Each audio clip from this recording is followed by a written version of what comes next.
pass on the microphone to Lucy. She has some announcements. Hey everyone, I just want to let you guys know that we do have a professional photographer here. He's going to be setting up over here to take pictures of all of the families and the visitors at lunchtime, right before lunch. So if everyone wants to do a family photo, we can do group photos, but if you see him, don't be concerned, he's just going to be over here. And then if anyone has any strong objections to being in any of the photographs, just let us know, okay? We'll do what we need to do. Right. So I'm going to give you a little bit of an introduction of what we're going to attempt to do from now until 5 p.m. So you get a sense of what's happening.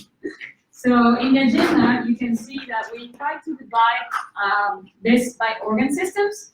So we are now going to move into the lungs, and again, we're going to speak a little bit more about the aorta and the heart and the blood pressure things. The aim of all these sessions is going to be to digest and teach you as much as we can and as much as we know about how this mutation, this disease affects that organ, what are the symptoms and the struggles, and what are the things that you hopefully need to avoid or you could do to prevent complications or to improve the health of that organ. So if you have questions, we really want people to interact, okay? Sometimes you lose the track of what you're looking and seeing because you've got something that you couldn't understand about a term or something. In your folder is a glossary of terms with some of these terms in case you see the variation, you see something and you didn't understand or it was omitted. But please interrupt all the speakers. And for the people in the live stream, we apologize for all the Zoom and stuff. We are now in both live stream from Facebook and Zoom back for the clinicians and the patients. So if you have questions, just type them or share them either in Facebook Live or with the Zoom, and we will pick those questions at the end of each session. And with that, I'm gonna quickly introduce, this is Bernard Tinan. He's a pulmonologist, and he has dedicated his career to single gene disorders and smooth muscle disease that affects the lungs. Yes. Yes, it's wonderful. Thanks for coming to Boston if you're not here. It's a good time to come. It's definitely a good time to come. Now just, I get right. There you go. Look, I just put this slide up just to remind me, and not you, that this is a smooth muscle defect. And the migration of smooth muscle is key. Now, most people think of blood vessels as being central to smooth muscle migration. But key smooth muscles are in the lungs, and they're in unusual places. Okay? And they're very important for you and I getting up in the morning. It's very important. Amazing things happen when you stand up and lie down. Okay? Things that you don't take into account, that you don't take into account, and might not be happening here. Now, the first thing to say about smooth muscle, and Chris Clark is going to talk about this later on, but I will just put in my plug. I'm going to go from the top down. So the first part of the lungs that has smooth muscle is the large areas. And then we're going to talk about blood vessels, and I'll stay away from the aorta. And then I'm going to talk about the formation of the alveoli. And those things are the little sacs, and I'll talk about that. And I'll put a little too much science up, so I apologize for that. Now, just to give you, from you, and from that patient's point of view, the trachea, what we call the windpipe, has two components. It has a cartilage component and a smooth muscle component. So basically, you can imagine that the smooth muscle component is not functioning very well. So you get, this relaxes out completely, this relaxes out completely, so smooth muscle. Here's the trachea again, it looks like cartilage, and here's soft part of that, and this is the swallowing fluid. So what happens is, it's a horseshoe, and this part of the horseshoe is linked by smooth muscle. Right? And then when this is not working, it relaxes too much. Now, just to see what happens in real life. We're going to take up a few slides. This is real life. Now, here is you coming through my trachea like this, you come across like this, and you're looking down into the lungs. And you're looking down, so you see the back here? This part here is too soft. Okay? And what happens is, when you beat up, You wanna put it higher? not the right, oh, please, there you go. Yes. Don't be afraid about it. So what happens is you take a breath in, you pull everything over. If we breathe out, but this is too soft, it collapses. Okay? And this is what it feels like. So you're taking the breath in, completely over. Okay? And then we breathe out, it collapses like this. And this is called tracheal malation. And Dr. Hartley will talk about laryngeal malation, which is the voice box up here. So it is a big issue. It's a big issue. Now there are some really cool new techniques, which Dr. Hartley will talk to you about, from surgical corrections of this. Really cool. And he's clearly a leader in the area. Now, but it is a problem. It is clearly a problem. And it collapses down like this, and it collapses down the whole way. Now there's clearly, I wanted to give you the medical aspect because Dr. Hartley is going to talk about surgery. There are old-fashioned drugs that actually work quite well here. And there are drugs that you should avoid, although they seem like they might work initially. Okay? You can fool yourself into thinking they work. Now, when you have soft airways, you tend to use the drug is better known to people who have COPD or activate. Control syndrome. And what that does is it tightens the smooth muscle. So when we see patients with smooth muscle disorders, we give them adjuvant twice a day. And we give adjuvant twice a day. Now, albuterol is an interesting, we use it for asthma all the time, and we like to give it. It's a double-edged sword. How does it work? It relaxes the smooth muscle. So it might be helpful lower down, but it might not be helpful higher up. So when you're looking at an individual child, you have to say, is the problem more lower down or is the problem more higher up? And sometimes you have to give a trial. And you give a child albuterol and they do terrible. And then the next child immediately afterwards, because it's such a heterogeneous that is made up, and it might work just great. So what you have to do is, if the upper airway is the issue, albuterol can drive things to make things worse rather than better. So people with kids and adults who have smooth muscle disease, we usually give adjuvant twice a day. We usually give adjuvant. And believe it or not, there is a new version out that you just have to take one pot once a day. And that field that is driving very quickly forward, very quickly forward. So it makes life a lot easier. Now, there is surgical techniques, and there's surgical techniques where you can actually strengthen the whole trachea and with grafts, and the graft just gets all strong, and the graft melts away. And Dr. Hartley will talk about that. And a few of the patients he and I share. So he gets to talk about cruise here. Now, alveolar development is something I want to talk about. Now we want to go all the way down. Okay, we want to go all the way down. At the end of your lungs, there's these sacs. Okay, there's these sacs. Okay, and what you do with the sacs, let me just show you. There's these sacs. So the air goes into that sac, and then the oxygen crosses over into the blood. Understand? So that sac has to have a huge surface area. Okay, so each one of us in the room, the surface area of our lungs is of one American football field. You're all walking around with one American football field in you, okay? Slightly bigger than the European football field, but we won't discuss that with Kathy and I in the room. And just remember, now how do you make that surface area? I just want to clear it all up. Now what happens is, your lungs are blown out like a balloon when you develop it. When you're growing inside your mother's womb, you blow out your lungs like a balloon. Okay? And that's what happens. You blow out a balloon like this. And then that, you see, we call it branching morphogenesis, the transport. And then what happens is you get all these shelves coming in. They come in like this. That's the second stage. Now we know this. For example, if you're an adult and then senile, you smoke too much.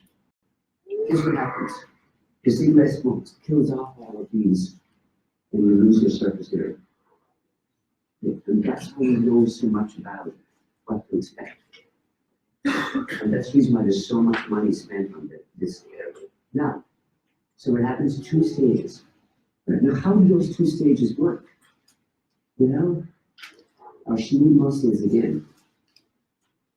Now, this is, I sort of wrote this up for another, one of my oral ones. This is a description of what we did in the oral one. But the happens is, you have smooth muscle cells that start up here, and then migrate down here, and then get pushed in like this.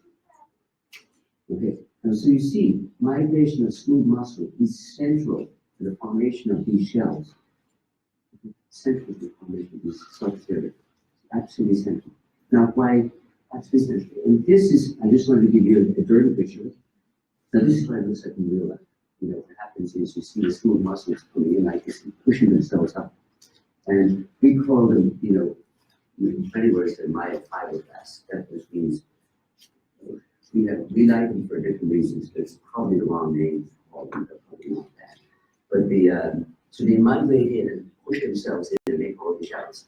Now, so the purpose is of this is if I was alone and I was standing here and I wanted to put shelves on the wall here just to increase my storage area. So what I do is I would start out with some smooth muscle here and then migrate to the walls and then push in. A bit like what you call the Weasley's house in Harry Potter. Okay? And a bit like the Weasley's house in Harry Potter. So that's what you have to figure it out. That's how it works. Now, here's a biopsy from a patient. We like to do it. Now, even from down there, guys, you can see there's no shells. There's no shells. This is over here, after 2. See how it's big? Really big? Okay. Okay. And see how all the shells are here. See how it's all filled with shells. Okay. And you can see how the surface area is all little piece. And all little pieces adds up. Okay. Now,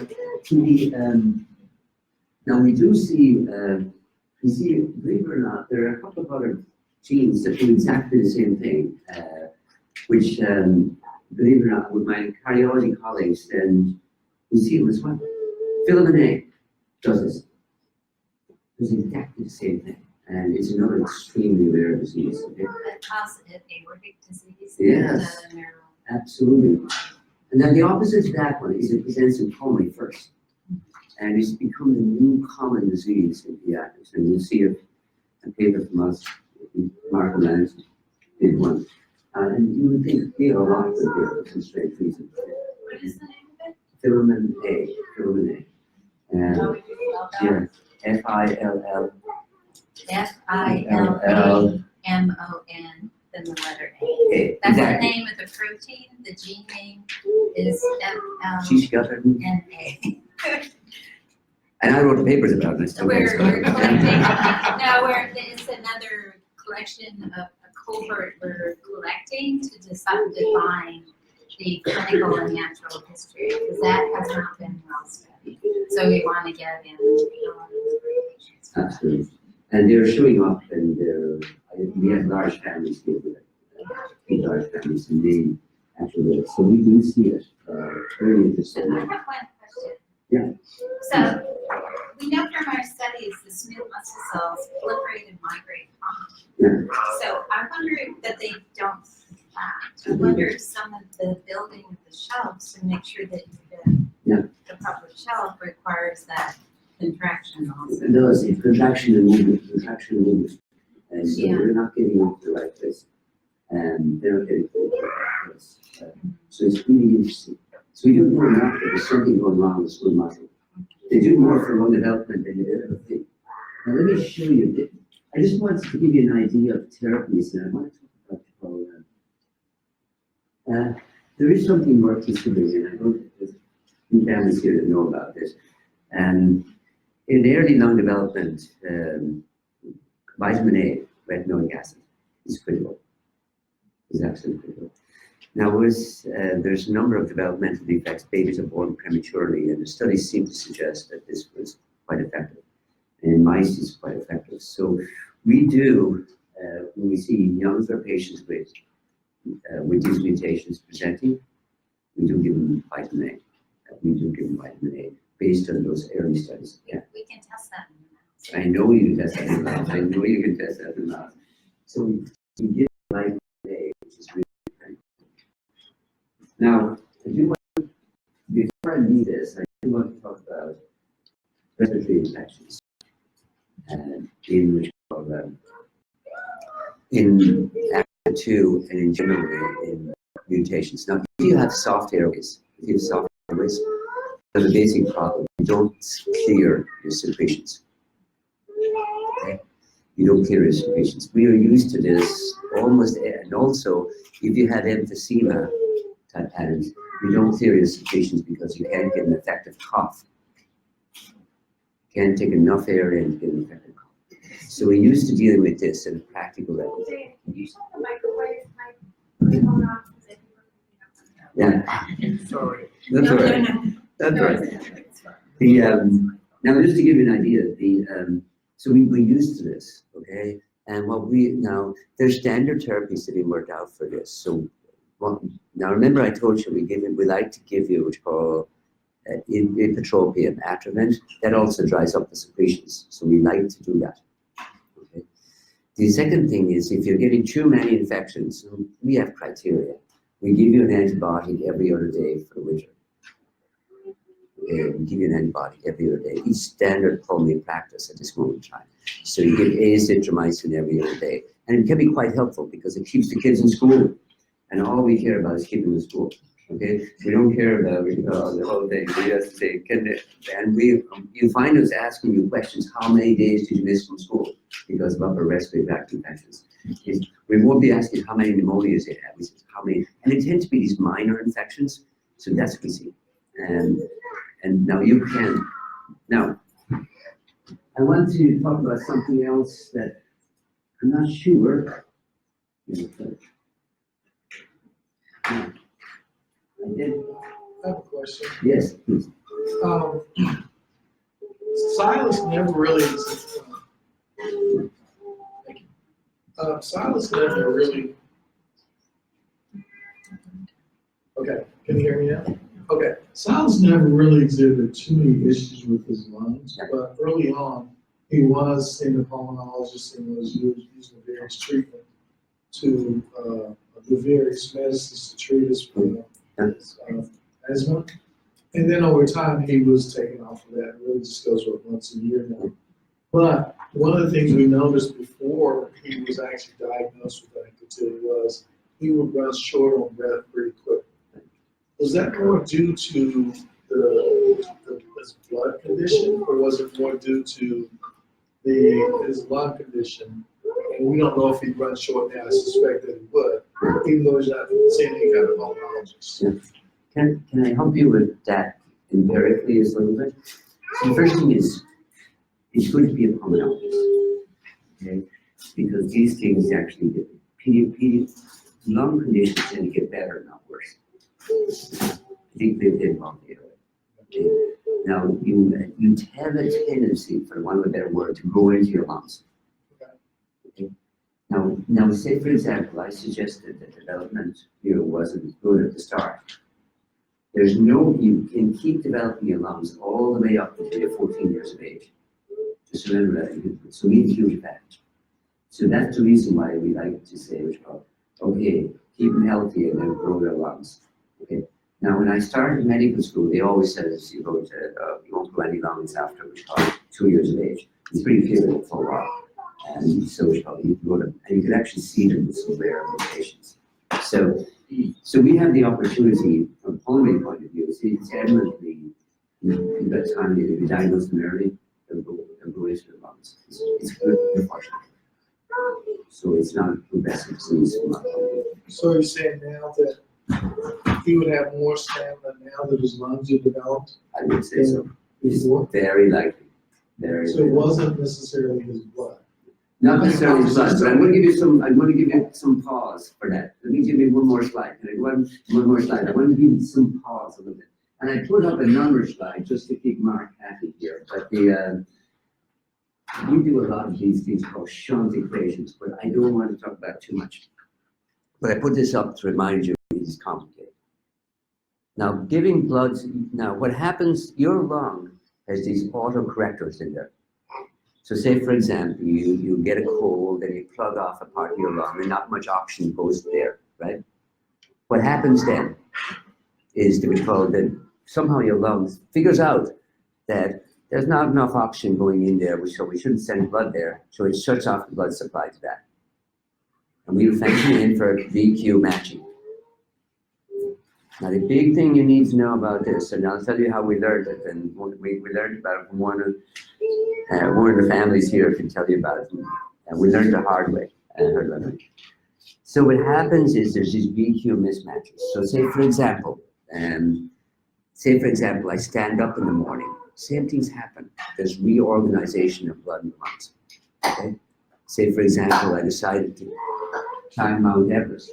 The biggest problem that most people don't realize when you climb Mount Everest, you get the oxygen is not too high up there, so the whole sense is that, which your whole lung senses that you're not getting much oxygen in, so it closes off the blood to the whole lung. That's the problem.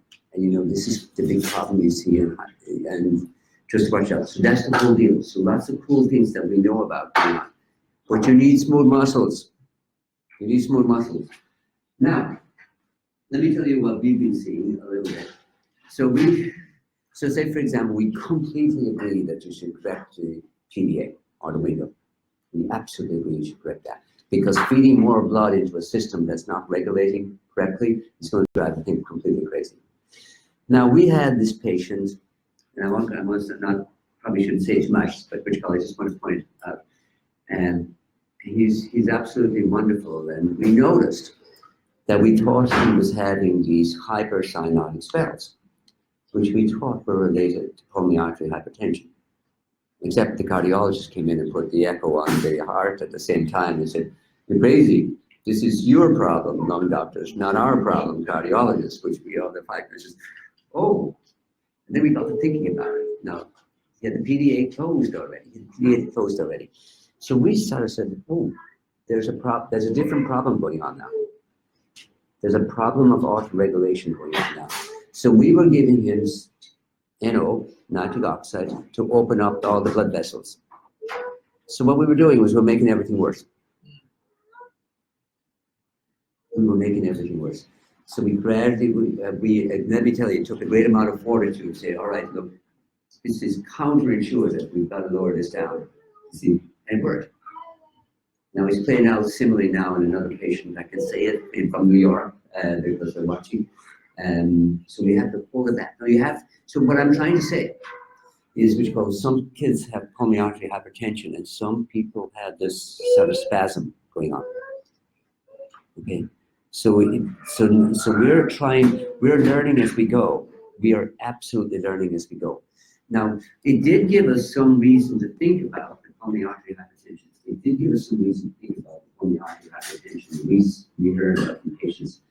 We wondered whether these acute crises were the true pulmonary artery hypertension crisis, and we did like the idea of putting the echo on at the same time and seeing what's going on. So it's really, there's something wrong with the regulation of these muscles and the VQ. Now this is really interesting to a pulmonologist because there's never been a mutation that has affected VQ mismatch. Never been a mutation that's affected. So it's very, very figured out what's going on. Now, so we actually think we're going to be doing old-fashioned tests on these kids, which we haven't done for years. We don't do these things called VQ scans. We haven't done them for years because the CAT scans and the MRIs are so good. So we might think there might be a role for doing these going back to old-fashioned. So look, so we have what we say about it called, if you have pulmonary hypertension, make sure you have pulmonary artery hypertension. and close the duct early. We could not emphasize more, you gotta close that duct. Because if you have true pulmonary artery hypertension, that's not gonna help. And if you have this thing called VQ mismatch, it's not gonna help, it's only gonna make things worse. And then once you get the VQ mismatch, we say, make sure you have pulmonary artery hypertension. Okay, make sure you have pulmonary artery hypertension. Because smooth muscles do lots of stuff. And so we tend to avoid standard therapies unless we're sure it's pulmonary artery, confirmed pulmonary artery hypertension. And that and Patty has gotten me involved in more of the sick kids in the ICU, which is great. It'd be good to see a normal kid. It would be good to see a normal kid. I see that. So I end up seeing all the ones very early because the lung disease presents early. And most of you just see, you only see people like me in the ICUs and the NICU and on email. So just that's the pulmonary take, to make a long story short, and I'll stay away from the cardiology part. I'm happy to take questions. Thank you so much.